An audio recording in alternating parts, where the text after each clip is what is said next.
얼마 전에 발표한 의협신문에 보니까요, 분만병 의원이 또 작년에 비해서 많이 줄었다고 하네요. 매년 국민건강보험심사평가원하고 건강보험공단이 이런 이제 의료와 관련된 통계 자료들을 발표하는데요.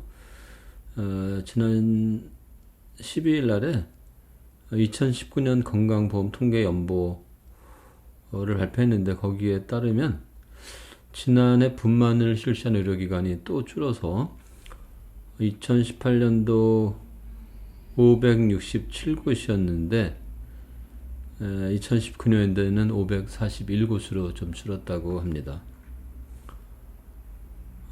저출산이 이제 심해진 여파 때문이라고 이제 분석들을 했는데 저출산 현상을 보여주는 이 통계 자료 보면 지난해 의료기관에서 출산한 분들이 30만 787건으로 그 전해에 비해서 8%가 줄어든 거라고 하네요. 자연분만 건수는 2018년도에는 17만 2,441건이었는데 작년에 14만 8,741건으로 무려 13.7%가 감소했고 제왕절개 건수는 15만 4,678건에서 15만 2,046건으로 1.7%가 줄었다고 합니다. 그럼 작년에 자연분만한 분들은 14만 8,741명, 제왕절개한 분은 15만 2,046명. 한마디로 제왕절개로 출산한 분들이 더 많다는 이야기죠. 물론 조산원이나 가정분만한 분들은 여기서 빠져 있으니까 아마 조금 차이가 있을지 모르겠는데 그런 분들은 극소수이기 때문에 아마 전체 비율에서 큰 차이는 없을 것 같네요. 제왕절개율이 드디어 50%를 넘어섰다고 하니까 충격입니다.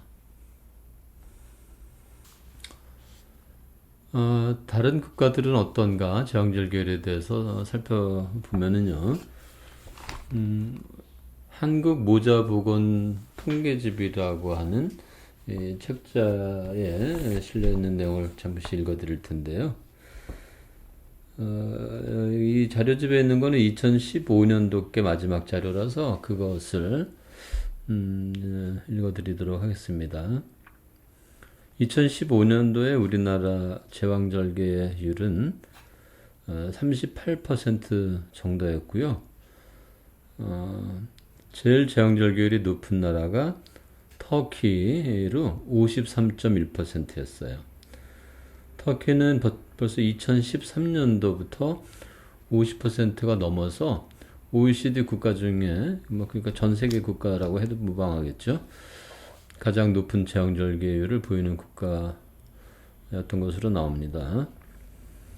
제왕절개율이 제일 낮은 국가는 핀란드인데 2015년도 제왕절개율이 15.5%네요. 노르웨이가 그 뒤를 이어서 16.1%, 스웨덴이 17.3%, 북유럽 국가들이 전반적으로 제왕절개율이 낮아요. 미국은 32.2%, 그리고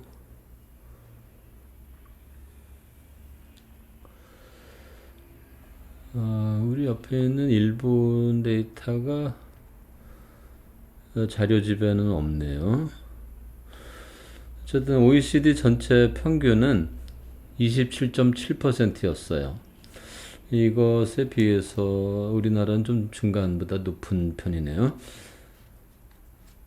그런데 2015년도에 비해서 지금 5년이 지난 2020년도, 그러니까 4년이 지난 거죠. 2019년도에는 50%가 넘었으니 제왕절개율이 높아지는 속도가 상당히 빠르구나 하는 것을 알 수가 있습니다. 저희 병원의 제왕절개율 통계는 매년 이제 통계를 조사해가지고 홈페이지에도 올리고 했는데, 제가 게을러져서 작년 것은 올리지 못하였고요, 아직. 2018년도 제왕절개 통계를 말씀을 드리면, 2018년도에 저희 진호비 산부인과에서 총 출산하신 분은 146분이었고요. 이 중에 자연분만한 분은 130명, 제왕절개한 분이 16명이었습니다. 그러니까 총 수술률은 11%가 되는 거죠. 2017년도에 우리나라 제왕절개율은, 전체 제왕절개율은 45%였습니다. 이렇게 제왕절개한 이유 중에 여가인 분이 7분, 반복 제왕절개한 분이 4분, 그리고 이전에 자궁 근종 절제술을 받았던 분이 2분, 이렇게 13분은 선택의 여지가 없이 수술을 해야 되는 분이고요. 그 나머지 분만에 대한 두려움 1분, 태아 곤란증 1분, 진행부전 1분, 이런 분들은 이제 진통 시도하다가 수술한 분이죠. 그러니까 분만을 시도할 수 있는 133명 중에서는 실제로 3분을 수술한 꼴이 되네요. 이번 달 같은 경우에는 11월 달 같은 경우에는 총 15분이 출산을 했고요. 이번 달에는 다행히 제왕절개로 출산한 분은 없어요. 보통 15분 정도가 출산하면 1분 내지 2분 정도는 수술을 하게 되더라고요. 여가 때문이든 진행이 안 돼서든. 이번 달에는 다행히 반복 제왕절개한 분도 없고 여가인 분이 없고 해서 다 자연분만을 할 수가 있었습니다.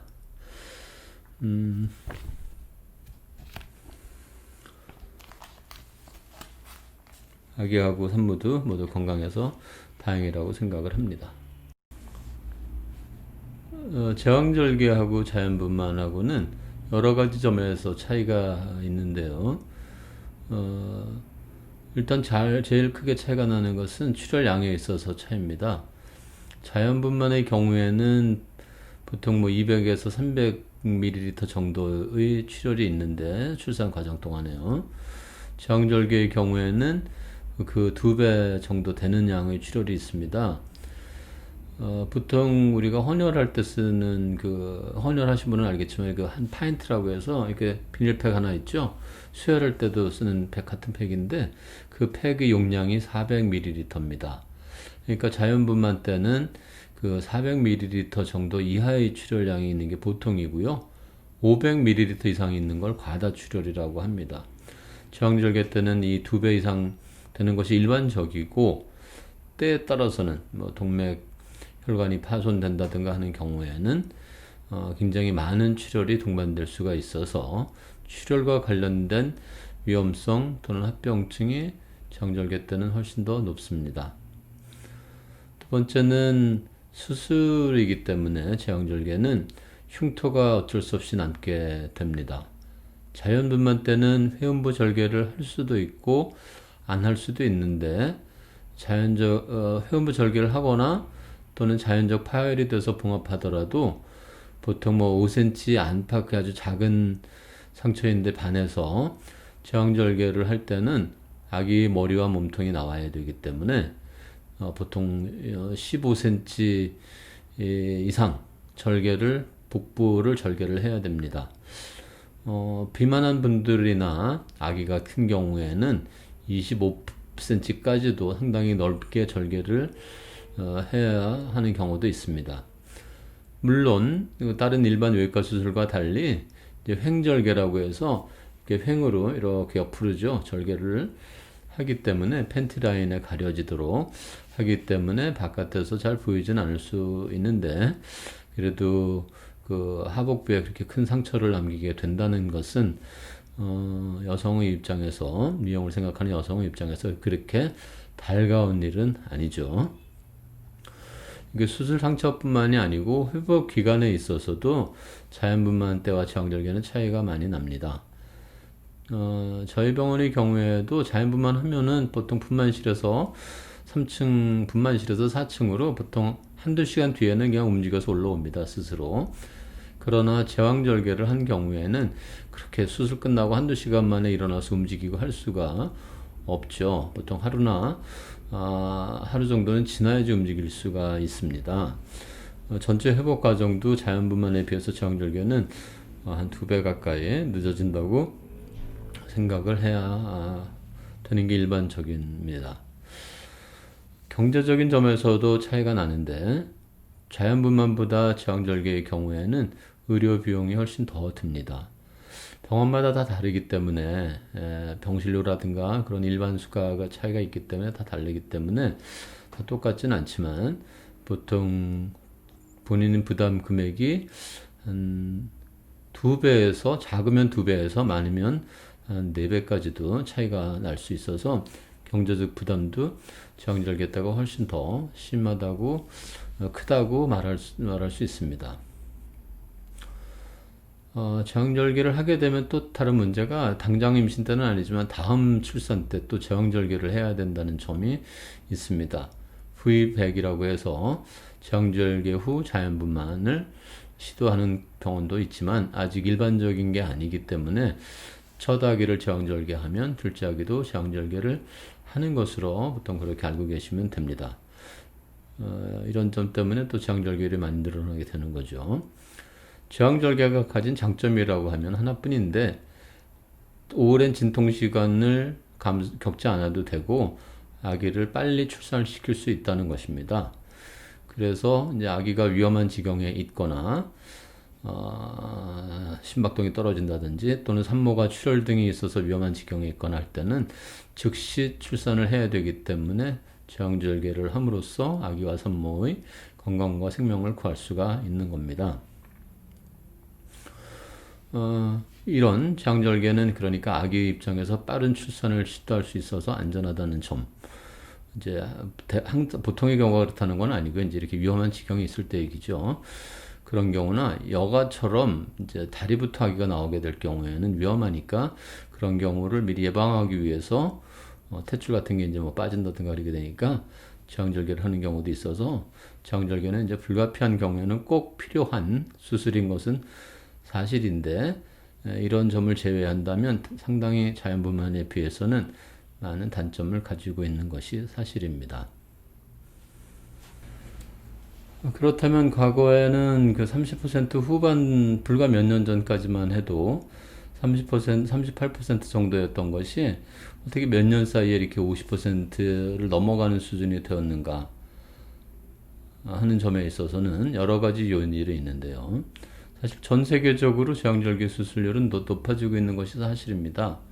근데 이제 특히 우리나라는 다른 나라들보다 더 급격히 높아지고 있는데 아마도 이제 이렇게 된 원인으로는 고령 임신이 급격히 늘어나는 것이 첫째 이유이고요. 과거보다 결혼 초혼 연령이 굉장히 늦어졌습니다. 전에는 저희 경우만 해도 20대 초산모를 보기가 그렇게 어렵지 않았는데 요즘은 20대에 임신해서 오시는 분들보다 30 넘어서 임신해서 오는 분들이 훨씬 더 많습니다. 그리고 나이가 들어서 임신을 하게 되면 아무래도 골반도 더 유연하지 않고 산모의 체력도 그만큼 떨어지고 해서 노사는 제왕절개를 높이는 가장 큰 이유 중에 하나가 됩니다.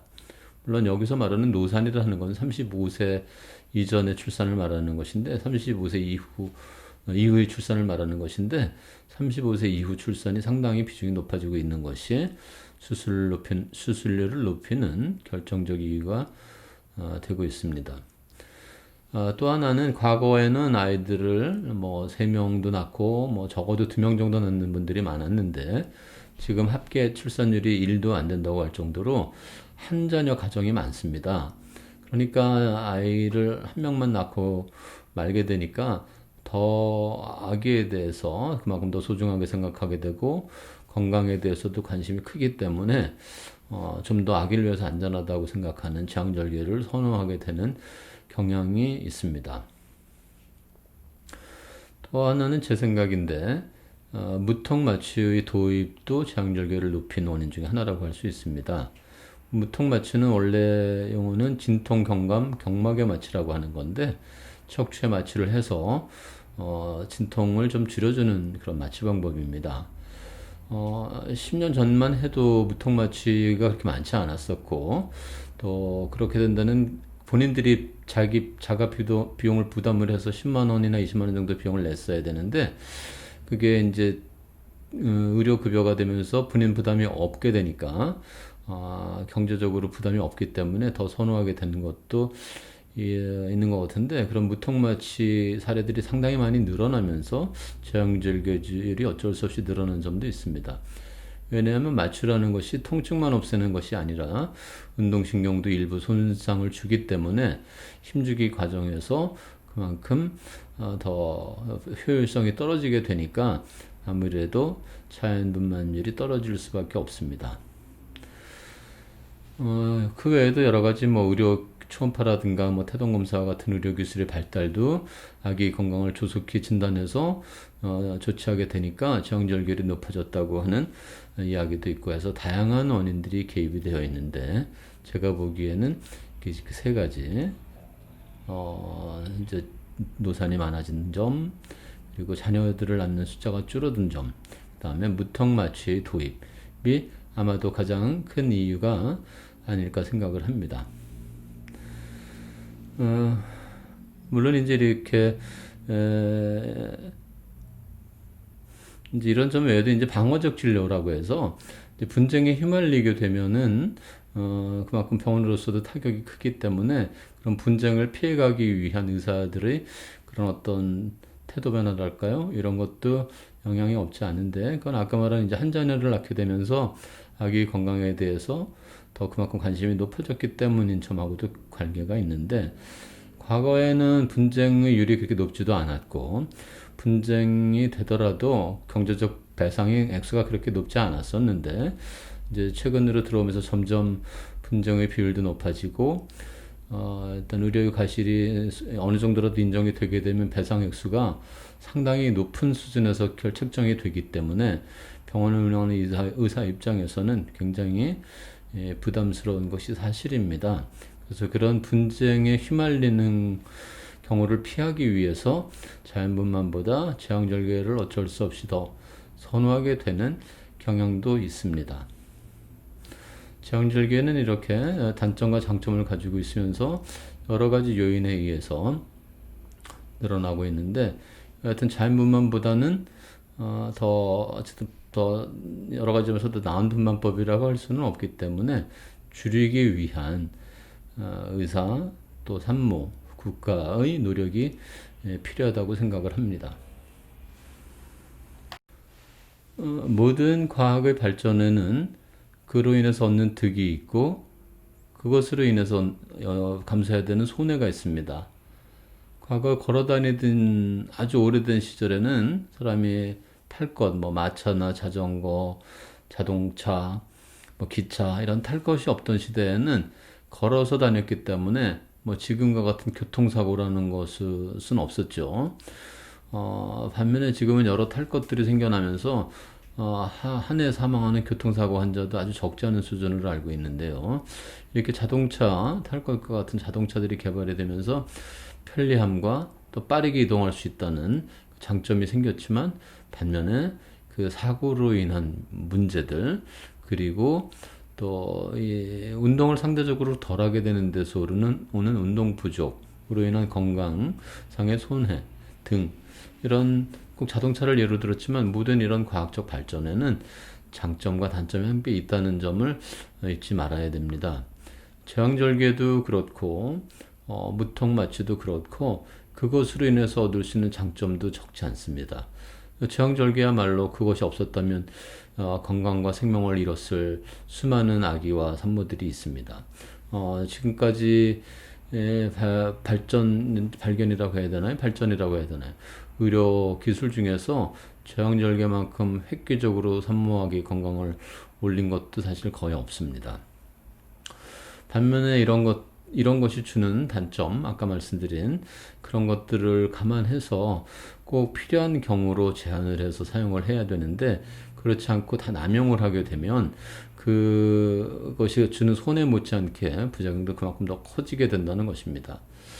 지금 이제 50%를 넘는 제왕절개를 기록했는데, 앞으로 별다른 노력이 없이 이대로 그 추세를 방치할 경우에 제 예상으로는 수년 뒤에는 70%, 80% 이런 식으로 증가하고 결국은 그리 멀지 않은 미래에는 분만하는 방법은 그냥 제왕절개로 거의 모든 아기를 출산하고 자연분만은 정말 극소수의 경우에만 하는 그런 희귀한 분만법으로 남지 않을까 싶어서 매우 걱정스럽습니다.